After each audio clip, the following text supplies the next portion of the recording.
I watched my dad kiss another woman through her kitchen window. The same woman I'd been calling Mrs. Peterson my entire life. Have you ever discovered a family secret that completely changed how you saw your childhood? Sometimes the people we trust most are living double lives right under our noses. What's the most shocking family revelation you've ever experienced? Let me tell you about the day my entire world collapsed, and how it started with something as simple as forgetting my house keys. I was 23 when this happened, fresh out of college and living back home while I saved money for my own place. It was a Tuesday evening in March, and I'd just finished a particularly brutal day at my new marketing job. All I wanted was to collapse on the couch and maybe order some takeout. But as I pulled into our driveway, I realized I'd left my keys at the office. My mom, Celestine, was at her book club and wouldn't be back until late. Dad was supposedly on one of his frequent business trips to Portland, or so I thought. I decided to walk around to the back of the house to see if the sliding door was unlocked. Our backyard faced the Peterson house, and we'd lived next to them my entire life.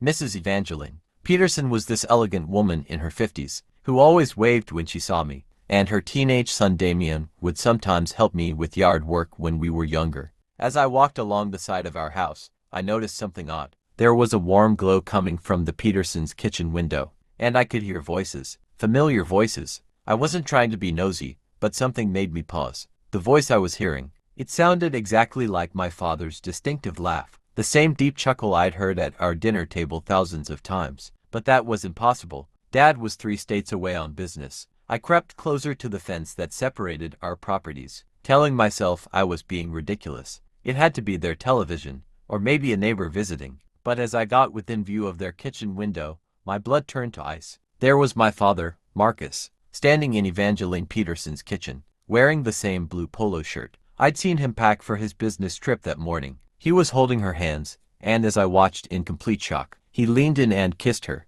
not like a neighbor, not like a friend, but like a husband kisses his wife. I stumbled backward, my mind refusing to process what I was seeing. This had to be some kind of mistake, some cosmic mix-up. But then Evangeline turned toward the window, and I saw something that made my knees buckle. She was pregnant. Very obviously, very visibly pregnant. I don't remember how I got back to my car. I don't remember driving to the nearby coffee shop where I sat for 3 hours, staring at nothing, trying to make sense of what I'd witnessed. All I could think about was how many times my father had gone on these business trips, how many times he'd kissed my mother goodbye, promised to call every night, only to apparently walk next door to another life. When I finally came home that night, Dad was back, sitting at our kitchen table with Mom, talking about his day in Portland. He looked up when I walked in, completely normal, completely casual. "Hey, sport, how was work?" I stared at him, searching his face for any sign of guilt, any tell that would reveal his massive deception. But there was nothing. Just my dad, the man who'd taught me to ride a bike, who'd helped with my math homework, who'd given the most beautiful speech at my college graduation about integrity and being true to yourself. "Fine," I managed to say, and escaped to my room. I spent the next week in a state of complete turmoil. I started paying attention to details I'd never noticed before. Dad's business trips happened like clockwork, every Tuesday and Thursday, sometimes entire weekends. He always had elaborate stories about his meetings, his hotel rooms, his client dinners. But now I realized he was probably just next door. I started watching the Peterson house obsessively. I'd see Dad's car in their driveway when it was supposed to be in Portland. I'd catch glimpses of him through their windows, looking completely at home, completely relaxed. The worst part was watching him with my mother. He'd come back from these trips and be extra affectionate, bringing her flowers, taking her out to dinner. I realized with growing horror that his guilt was being channeled into these grand gestures,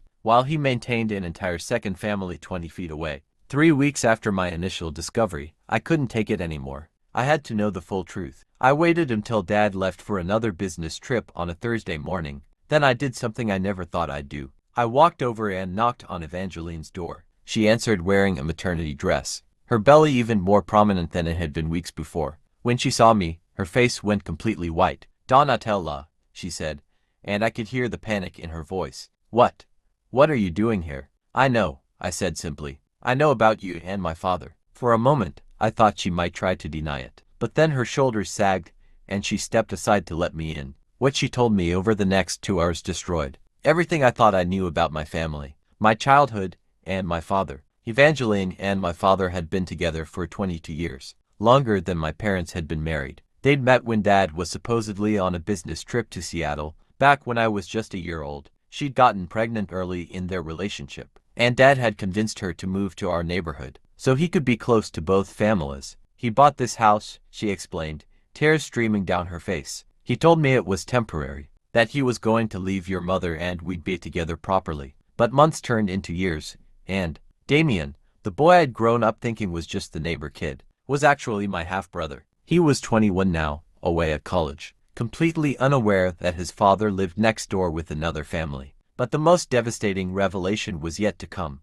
This isn't his first time doing this, Evangeline whispered. Before me, there was another woman. He told me all about her when we first got serious. He said he'd learned it from his mistakes, that what we had was different. My father, the man I'd admired my entire life, was a serial bigamist. He didn't just have two families, he collected them. Evangeline showed me photo albums, Christmas pictures, vacation shots, an entire parallel life that had been happening right next door. There were pictures of Dad teaching Damien to ride a bike, helping with homework, giving graduation speeches, all the same milestones he'd celebrated with me. He'd also celebrated with his other son. He supports us financially, Evangeline explained. The house, my car, Damien's college, it's all him. He has an entire accounting system, divides his time, his money, his attention. He's been living 3 lives for over 2 decades. When Dad came home that evening from his business trip, I was waiting for him in the living room. Mom was upstairs, blissfully unaware that her world was about to implode. We need to talk, I said. I'll never forget the look on his face when he realized his carefully constructed house of cards was finally collapsing. Not remorse, not shame, but irritation. Like I was an inconvenience that had disrupted his perfectly balanced system. How long have you known? He asked, sitting down across from me. Does it matter? How could you do this, Dad? How could you live this life for 22 years? What he said next will haunt me forever. I love all of you, he said, as if that justified everything. I never wanted to hurt anyone. I couldn't choose. Your mother gives me stability, intellectual companionship. Evangeline gives me passion, adventure. And you and Damien, you're both my sons. Why should I have to give up half my family? He talked about it like it was a reasonable lifestyle choice, like he was explaining why he preferred to shop at multiple grocery stores. There was no acknowledgement of the massive betrayal, the lies, the emotional damage he'd inflicted on all of us. What about when Evangeline has the baby? I asked. I'll figure it out. I always do. That's when I realized the most terrifying truth of all. My father wasn't just a cheater or even a bigamist. He was a sociopath who genuinely believed he was entitled to whatever life he wanted, regardless of who got hurt in the process. I gave him 24 hours to tell my mother the truth, or I would. He chose to run instead. The next morning, Mom found a note on the kitchen table. Dad had emptied their joint savings account and disappeared, leaving behind 23 years of marriage and 2 families, who suddenly had to pick up the pieces of their shattered lives.